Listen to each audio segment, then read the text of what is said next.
I was sitting at my kitchen table in Dallas, going over some project blueprints, when my phone buzzed with a text that would change everything. 4 words from my old buddy Arthur Stevens, who'd been practicing law for 30 years. Call me immediately. My name is Theodore Coleman. I'm 62 years old, and I've spent the last 35 years building things: highways, office buildings, shopping centers. I'm a construction project manager, and I know how to read the warning signs when something's about to collapse. Arthur didn't say hello when I called. His voice was tight, urgent. "Ted, where are you? Are you alone?" "Yeah, I'm at home." "What's going on?" "I just got served with legal papers. Your daughter Beverly has filed a petition to have you declared mentally incompetent. She's going for a full conservatorship." The words hit me like a sledgehammer to the chest. Beverly, my only child, was trying to have me declared crazy so she could take control of my life, savings, my house, everything I'd worked for since I was 18 years old.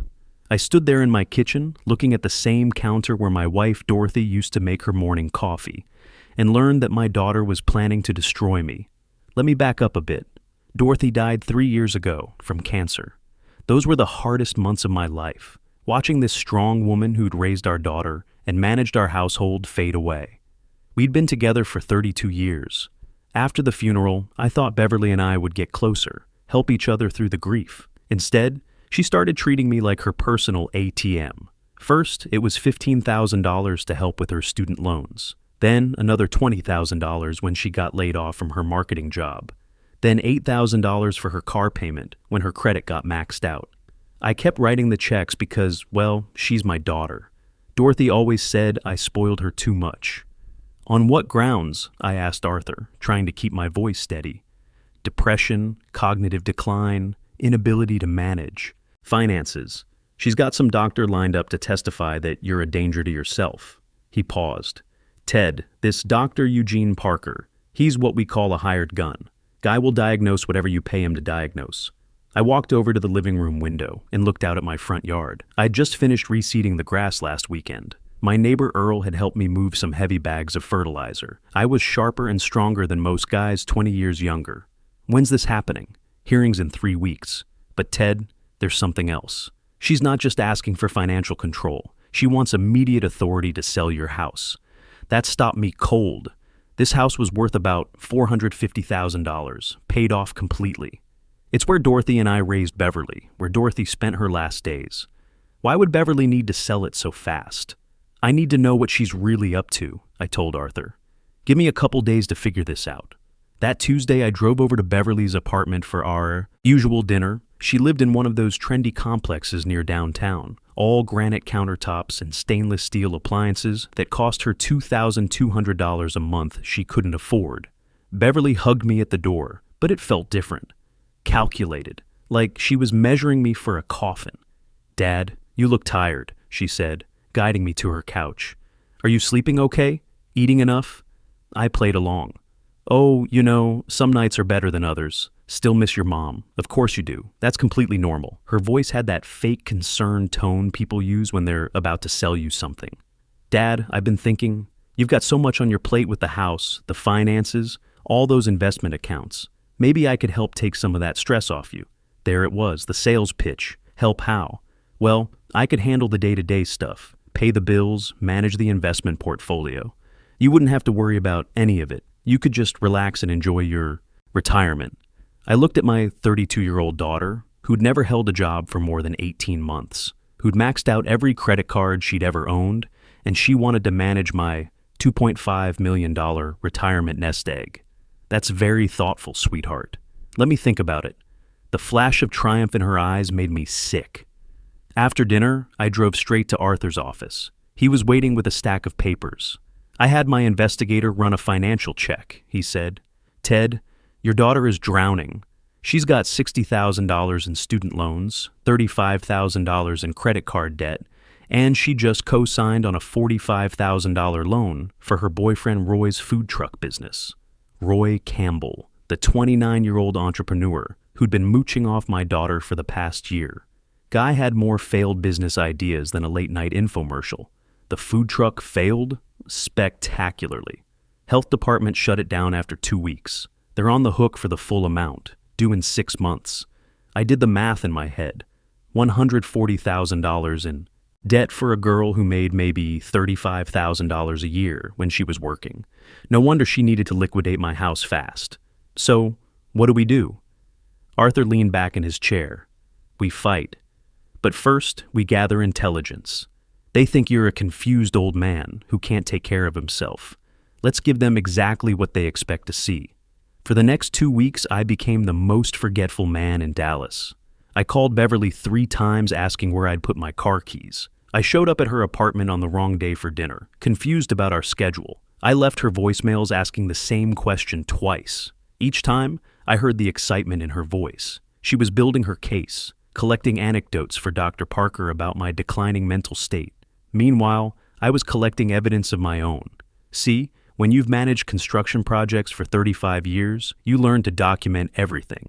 I installed security cameras in my living room and kitchen, the kind contractors use to monitor job sites, high-definition, crystal-clear audio, cloud storage that Arthur and I both had access to. The trap was set. Now I just had to wait for Beverly to walk into it. She called Thursday morning. "Dad, I've got a friend I'd like you to meet. Dr. Eugene Parker. He's a psychiatrist who helps people our age stay sharp and manage stress. He's going to be in your neighborhood anyway, so I thought maybe he could stop by for a quick chat." "I don't know, sweetheart. I'm not much for doctors. Please, Dad." For me, it would make me feel so much better knowing you're talking to someone professional about managing grief and stress. I agreed, of course. The cameras were rolling. Dr. Parker showed up exactly on time. A smooth-talking guy in an expensive suit who looked more like a game show host than a doctor. Beverly was with him naturally. "Mr. Coleman," he said, settling into my living room chair. "Thank you for welcoming me into your home. Your daughter tells me you've been having a rough time since your wife passed." "Some days are harder than others," I said, playing my part. "That's completely understandable. Grief affects everyone differently." He pulled out a small notebook. "Beverly mentioned you've been having some memory issues lately. Forgetting where you put things, getting confused about appointments." I saw Beverly nod encouragingly. "Now and then," I admitted. "Yesterday I couldn't remember if I'd paid the electric bill or not." Dr. Parker scribbled notes. "Have you been feeling overwhelmed by financial responsibilities? Managing investments, property taxes, that sort of thing?" The leading questions kept coming. Was I sleeping poorly?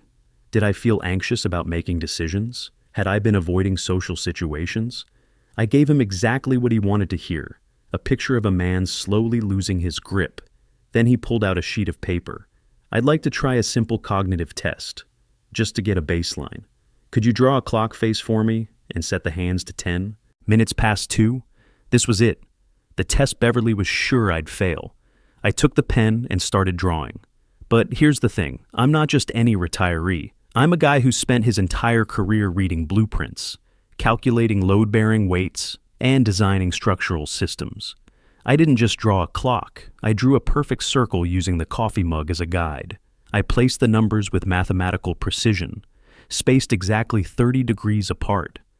I drew the hands at the correct angle, not just pointing at the 2 and 12, but showing the proper proportional relationship for 2 to 10.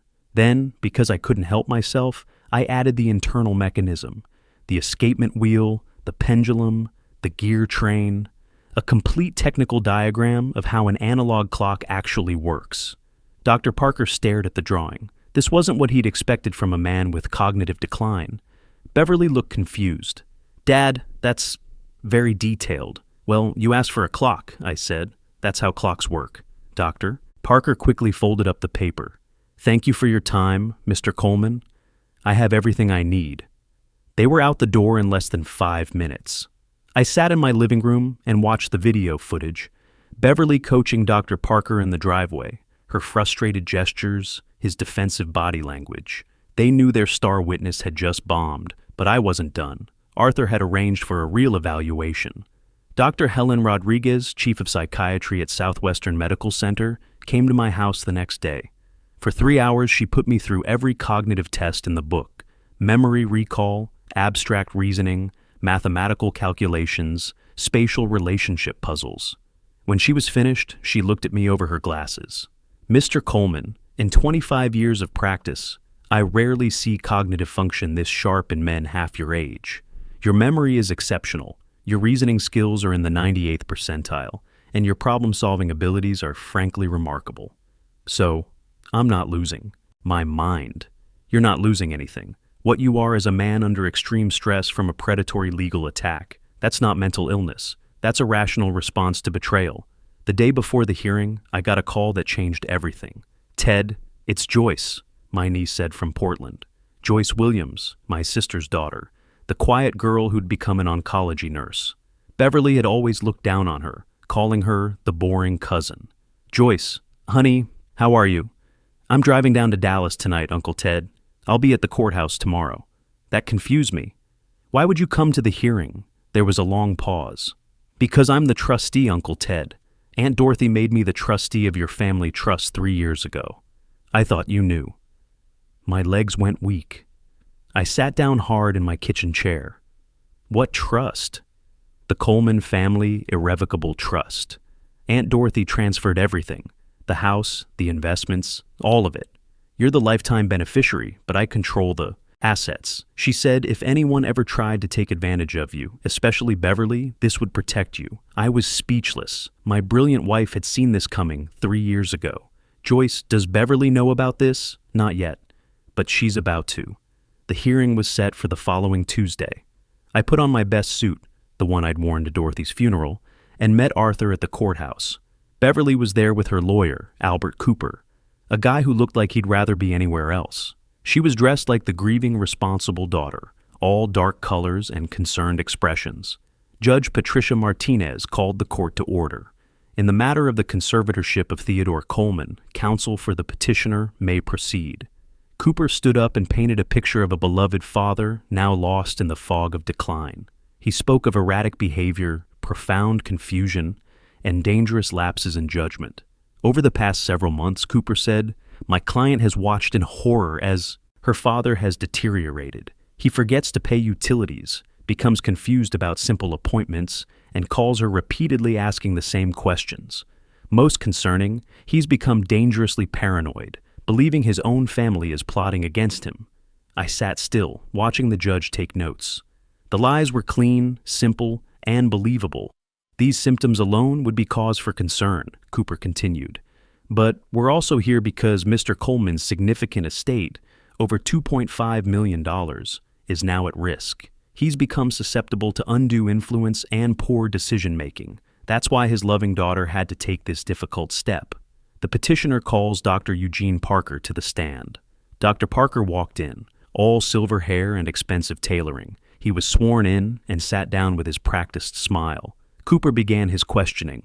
"Dr. Parker, did you have occasion to evaluate the respondent, Theodore Coleman?" "I did. I conducted a thorough evaluation at his home at his daughter's request." "And what did you find?" "A man in tragic decline," Parker said, shaking his head sadly. "Mr. Coleman exhibits classic symptoms, severe agitation, paranoid delusions, and significant cognitive impairment." Cooper nodded. "Can you explain these symptoms?" "Certainly." The agitation was immediate. He was hostile and clearly distressed. The paranoid delusions center on a fixed belief that his family is betraying him. He's rewritten his own past to fit this narrative, claiming his deceased wife warned him about his daughter. I felt my jaw clench, but I stayed calm. Most concerning was the cognitive testing. I administered a standard clock drawing test, a simple assessment tool.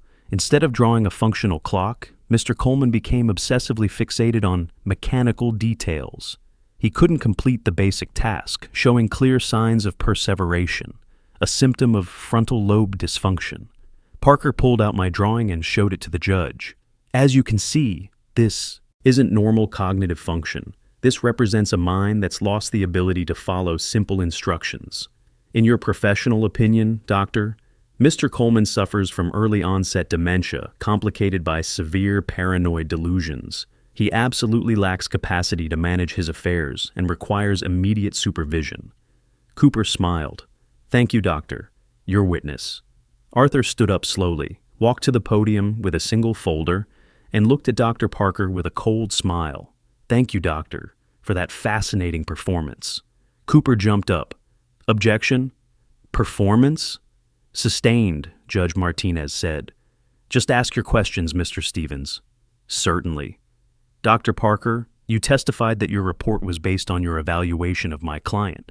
That evaluation lasted how long? Approximately 45 minutes. 45 minutes. And based on this brief visit, you felt comfortable diagnosing dementia and recommending that a 62-year-old man lose control of his life? The symptoms were clear and consistent with, Doctor, are you a mechanical engineer? No, I'm a psychiatrist. Have you ever studied architectural drafting or construction engineering? Of course not. Then you would have no way of knowing that what you're calling obsessive perseveration is what an engineer would call precision. You wouldn't know that my client didn't fail your test. He exceeded it by drawing a technically accurate schematic of a clock's internal mechanism from memory. Arthur turned to the judge. Your Honor, this drawing isn't evidence of cognitive decline. It's evidence of 35 years of professional engineering expertise applied to a simple task. Parker shifted uncomfortably. The fixation is still concerning. Doctor, is it typical for dementia patients to recall complex mechanical systems with perfect accuracy? Well, no, but the context... Just yes or no, Doctor. No. Thank you. No further questions. Cooper tried to recover during redirect, but the damage was done. Parker's credibility was shot. Judge Martinez looked at Arthur. Does the respondent have a case to present? We do, Your Honor. The respondent calls Dr. Helen Rodriguez. Dr. Rodriguez took the stand with quiet authority. She was the antithesis of Parker. No flash, just competence. Dr. Rodriguez, please state your credentials. I'm Chief of Geriatric Psychiatry at Southwestern Medical Center. I've been in practice for 25 years and have conducted over 3,000 competency evaluations. Arthur nodded. Did you evaluate Mr. Coleman? I did. I spent 3 hours conducting a comprehensive assessment, including memory tests, abstract reasoning, and a full mini-mental state examination. And your findings? Mr. Coleman achieved a perfect score on every test. His cognitive function is not only normal, it's exceptional for his age group. His memory, reasoning, and problem-solving abilities are in the 98th percentile. A murmur went through the courtroom. Beverly's face was pale.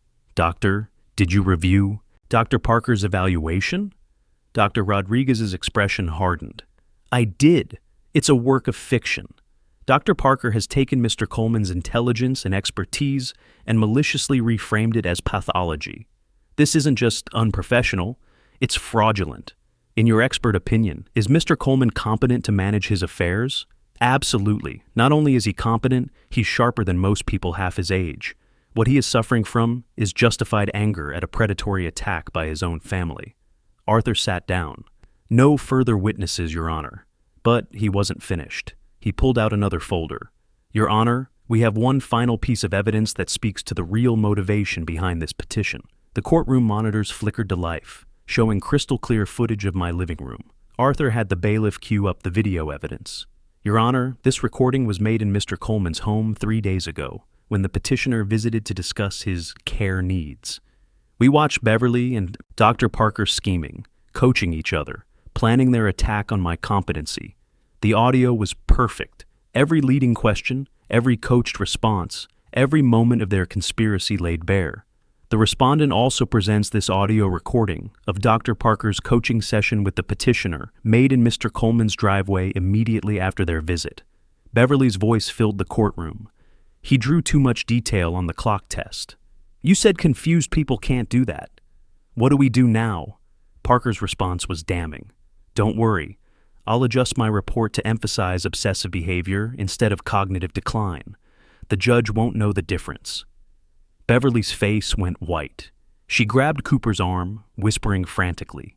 Judge Martinez had heard enough. Her face was dark with controlled fury. Mr. Cooper, do you have an explanation for this conspiracy to defraud the court? Cooper stumbled to his feet. Your Honor, I was not aware. My client assured me. Your client, Mr. Cooper, has just presented fraudulent evidence to my court. You have vouched for a medical expert who coaches his testimony. This is not a family dispute. This is elder abuse. The judge's voice shook with anger. The petition for conservatorship is denied with extreme prejudice. This matter cannot be refiled. I am referring this case to the District Attorney's Office for Criminal Prosecution. But Arthur wasn't finished. He stood up one final time. Your Honor, there is one more matter. The respondent's late wife, Dorothy Coleman, anticipated this exact situation. He pulled out a thick legal document. 3 years ago, Mrs. Coleman executed an irrevocable family trust. All assets, the house, investments, retirement funds, were transferred to this trust. Beverly shot to her feet. "That's impossible! Dad owns everything." Arthur continued reading. "Mr. Coleman is the lifetime beneficiary but has no control over the principal. The assets cannot be sold without the trustees' approval, and the trustee is—" He paused for effect. "Joyce Williams of Portland, Oregon." Joyce stood up from the back of the courtroom. Beverly turned around, her face a mask of confusion and horror. "Hello, Beverly," Joyce said quietly. Arthur wasn't done. "Furthermore, Your Honor, Mrs. Coleman included a specific clause. If any beneficiary contests this trust or attempts to gain control through legal action, such as a conservatorship proceeding, they are immediately and permanently disinherited." The silence in that courtroom was absolute. Beverly stared at Arthur, at me, at Joyce. The reality was crushing her. By filing this lawsuit, she had just cut herself off from any inheritance forever. "Your client has just disinherited herself," Arthur said to Cooper. "Dorothy Coleman saw this coming 3 years ago and built a legal fortress that her daughter's own greed would activate." As we walked out of the courthouse, Beverly caught up to me in the hallway, her composure finally cracked completely. "You planned this," she said, her voice breaking. "You and Mom, you set me up." I looked at my daughter, this stranger who'd tried to steal my life, and felt nothing but sadness. "Your mother loved you, Beverly, but she was a smart woman. She saw who you really were becoming, and she tried to protect both of us." "I'm your daughter," she screamed. "How could you do this to me? I didn't do anything to you. You did this to yourself the moment you decided I was worth more to you dead than alive." Beverly's face crumpled. For a moment I saw the little girl she used to be. But it was too late. Too much damage. Too many lies. Too much betrayal. "The trust can't be changed," I told her gently. "Your mother made sure of that. You made your choice when you filed those papers." 6 months later, Beverly and Roy filed for bankruptcy. They lost the apartment, the car, everything. The $140,000 in debt had grown to nearly $200,000 with legal fees and penalties. Last I heard, she'd moved back with her maternal grandparents in Oklahoma, working at a grocery store, starting over from nothing. Roy disappeared completely. Turns out he had 3 other girlfriends in different cities, all of whom he'd convinced to co-sign loans for his various businesses. Dr. Parker's license was permanently revoked after the state medical board investigation. Dr. Rodriguez's testimony, combined with the video evidence of his coaching session, ended his career forever. Cooper was suspended from practicing law for 2 years and had to pay a $50,000 fine. His career never recovered. As for me, I kept working part-time as a consultant on big construction projects. The respect from my colleagues, the satisfaction of building something that lasts, that meant more to me than any amount of money. Dorothy's trust included one final surprise that Joyce revealed to me later. A significant portion of our estate goes to a scholarship fund for young people entering skilled trades. Kids who want to learn construction, plumbing, electrical work, honest professions that build the backbone of America. Every year, we give out 10 scholarships to kids who understand the value of hard work, who want to earn their way in life instead of looking for shortcuts. That's Dorothy's real legacy.